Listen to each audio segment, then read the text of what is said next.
Today, we are making delicious Philadelphia cheesesteaks in honor of my Green Bay Packers taking on the Philadelphia Eagles for week 4 of the 2019 NFL season. I am super excited to dive into these, so without further delay, let's get into this.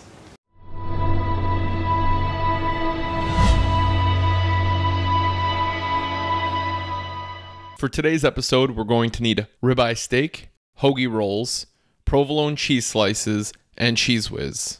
To start things off today, I am taking my ribeye, which I purchased from Austin's Market here in town. I know I've talked about it on previous episodes, but if you're ever in the area, be sure to stop by there. Check out their meat department. It's phenomenal. They're not paying me by any means. I just really think they have a high quality product. I got my ribeye steak from them today. I've allowed it to sit now in the freezer for 45 to 60 minutes. What this is gonna do is allow us to get a nice thin shaven meat without it tearing or having difficulties. So throw it in the freezer 45 to 60 minutes, and then we're gonna start shredding it by hand with a knife, slowly taking our time to make sure we get that thin cut. So what we wanna do here is, if you have any fat on the sides, if it's a little bit, you're probably gonna be okay, but what I'm gonna do is actually cut off some of that fat. We don't want too much fat on there. What that fat's obviously gonna do, if we don't kind of clean up a little bit, is you're gonna get that chunk in there. You don't want that at all. So you wanna make sure you're kind of cleaning it up a little bit. Now, a little bit of fat in there is gonna be fine. Obviously you got that marbling in there. You want that. If you cut it thin enough, you're gonna be able to cook that down anyway. So I got just rid of a few of the little chunks of fat. And what we're gonna do now is shave it very thin.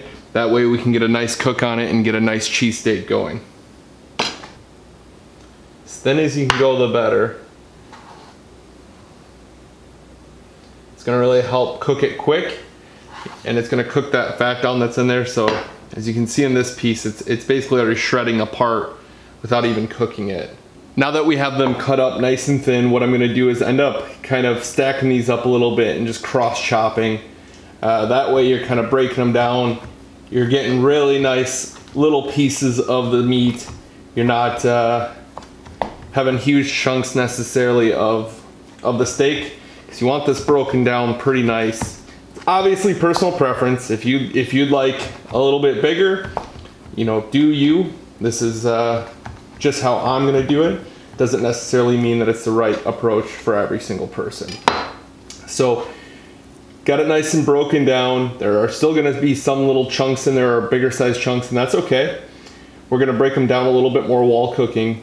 Now, before we put this on the flat top, because this is gonna cook very quickly with how thin it is and how small the pieces are, what we wanna do is get our Cheez Whiz going. Now, Cheez Whiz is the cheese of choice. It's some mystery cheese in a jar. I've personally never had, or I've never made it myself. I'm sure I've had it when I go get a Philly cheesesteak around. Not that it's what we have here is comparable to Philly, but I do know someone from Philadelphia. I work with someone from Philadelphia. Ryan, thanks for your help this week. And he advised me that Cheez Whiz is the way to go. So get it in a jar, because that's where all great cheese comes from, is a jar. But get it from a jar right by the Velveeta, or at least it was by in the grocery store I went to. So Cheez Whiz is the way to go. And Ryan was sure to help me. He said, if you're ever going to Philly and you want to order this sandwich, so me, I don't like onions, so I'm doing no onions. How you want to order it is Whiz without. Now there's no H on the with, it's Whiz without. So make sure, if you ever go to Philadelphia and order a cheesesteak, if you want it with onions, it's gonna be Whiz wit. Once again, no H. No onions, Whiz without. I don't know what the name is if you want provolone with no onions, but we're also gonna be making one of those today. So we're gonna do Cheez Whiz on one, and we're gonna do provolone on the other. I'm gonna taste test both, see what we're looking at. But right now, I'm gonna start getting this Cheez Whiz broken down. I'm gonna throw it on the stove top and let it heat up, because how quickly this is gonna cook, we want this to be heating up along with it. So that way the meat's not hot and we're waiting on the meat, or we're waiting on the Cheez Whiz when we should be getting, you know, everything done at the same time. So let's open this, crack this open. It just looks fresh. You can tell, it looks nice and fresh. I'm sure it's gonna taste great. Let's get it going here, get it on the stovetop, get it heating up, and then we'll start the meat here.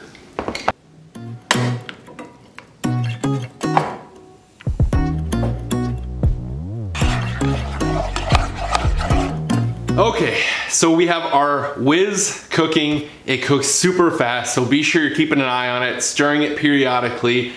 You don't want it to burn by any means. I'm cooking it on the lowest setting possible, stirring very often. What I'm gonna do now is get my stovetop here. What I'm gonna be making the meat on today is a cast iron skillet or cast iron flat top. This thing is really nice. If you do not have one, I highly recommend you get one. It's very versatile. You can use it for breakfast, you know, pancakes, sausage links, what have you. And then on the flip side, there's also a grill side. So in the dead of winter, if you're craving a grilled brat, now it might not be the same as a charcoal grill, but you can flip it over, make steaks on there, make burgers on there, brats on there. Super, super nice to have. If you don't have one and you're planning on ordering one, in the description below, I have put a link. If you click that link and buy one, Amazon will kick back a little bit of the money to me, which is always appreciated. I don't have any sponsors on this show or anything like that, so everything I make is coming completely out of my pocket, as well as all my equipment I purchased, my website, everything like that. So anything helps in this whole process. So thank you if you do that, or if you purchase anything else using those links. Thank you, thank you, thank you. It really means a lot to me.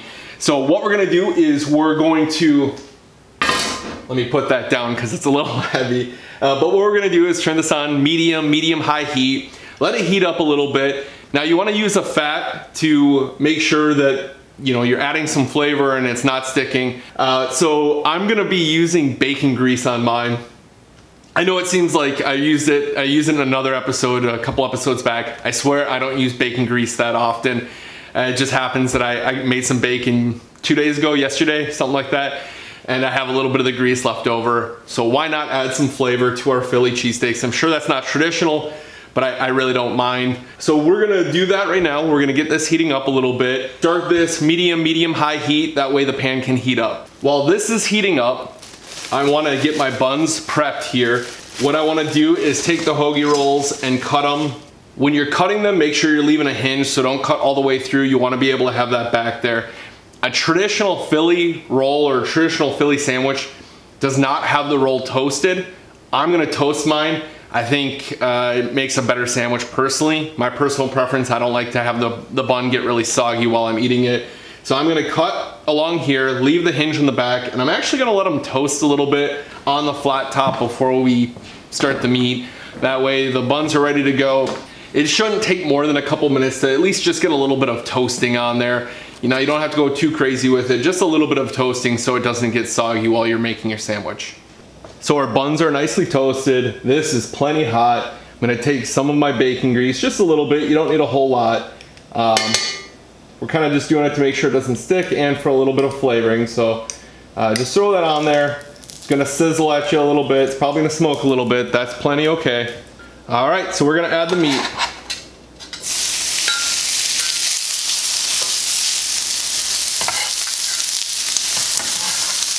When you're doing this, you want to make sure that you're taking these two spatulas and kind of breaking everything up.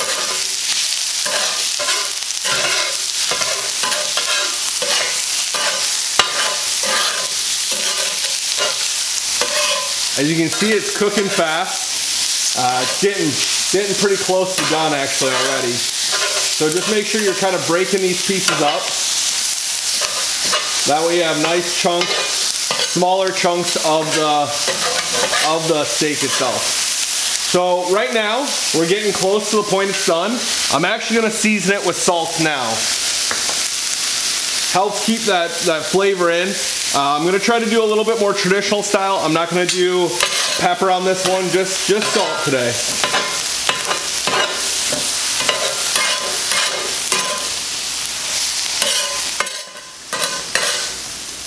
And the steak's looking done to me.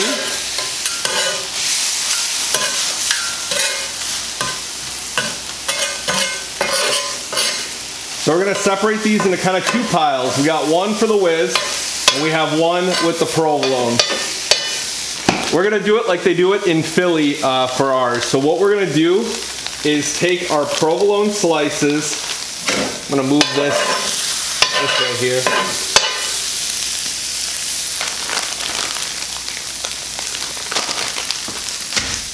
We're gonna take our provolone slices and lay them on the flat top here. Let them cook down a little bit before we actually move the meat on top of them. While you're waiting for that, you can continue to cut these up a little bit.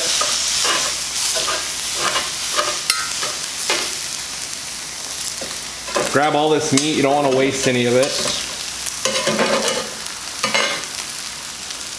So this, as you can see, the cheese is starting to bubble. So I'm gonna just move my meat on top of that cheese.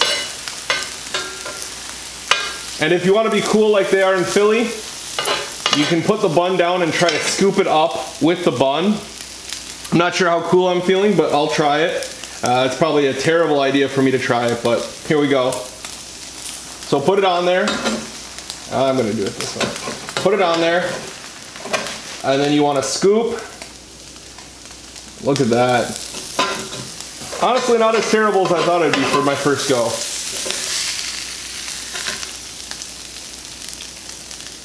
Cheese everywhere, and that's okay. Nice, beautiful cheese steak there. Set that to the side. Same cheese on there, but.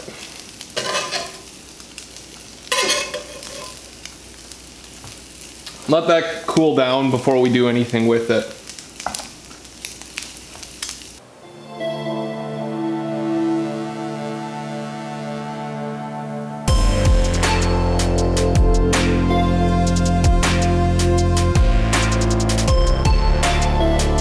With having two different sandwiches to taste, I figured I'd bring out a very special guest. This individual is responsible for filming my videos, editing my videos. He created my website, does a lot of the First Try Fridays, and writes a lot of my content. Honestly, without this individual, this page wouldn't exist, and none of what you see would exist. He edited my podcast, designed my apparel when I had it, takes photos for me. He literally does everything. So without further ado, let's meet the person behind the Green Bay Guy page. It's about time I get to try this sandwich. I've been waiting patiently. You ready? Ready? Cheers. Cheers. Well, what do you think? The bread is nice and chewy. The steak is cooked perfectly, really nicely seasoned. I really enjoy that bacon fat and the flavor that it adds to it. The Cheez Whiz is actually better than I thought it would be, considering that it came from a jar. It is a little bit strong on the flavor though. Can I try a bite of yours? No, no you can't. Get back to work. Fine. I'll go back to work. Leave the sandwich.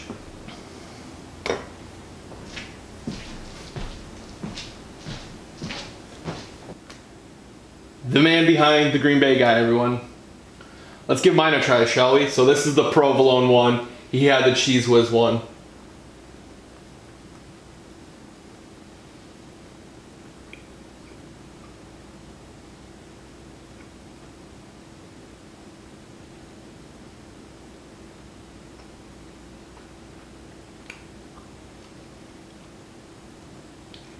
Man, that bread's so nice and chewy. He wasn't kidding. The meat, so good. With having it thinly shaved, you don't get that chewiness that you sometimes get from a steak. Really good flavor. Really like the provolone one. I am gonna have a bite of his Cheez Whiz one.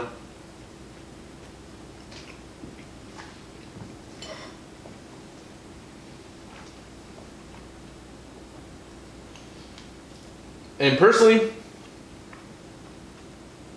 I think I'm a fan of the provolone over the Cheez Whiz. The Whiz is good, but I just like the provolone, the naturalness of it. The Cheez Whiz one can really have a lot of different flavor in there, and that Cheez Whiz is kind of overpowering the rest of the sandwich. Now, I would gladly eat either, but I just think from a personal preference, I prefer the provolone over the Cheez Whiz, and that's just me. Both really good though, really good. And that is going to do it for me today. Now, if you watch this entire video, it is a law that you have to subscribe. No, it's not. Okay, maybe it's not a law, but if you don't subscribe to the channel, what I'm going to do is block you so you can't see any more of my videos. That's not even possible. Shut up. Don't listen to him. I will. Just subscribe below. Be sure to follow me on any of my social medias. The Green Bay Guy on Facebook, Instagram, Twitter, or you can add me on Snapchat, the GB Guy. Thank you all so much for taking the time to watch this video. Appreciate you all. Until next time, go Pack Go.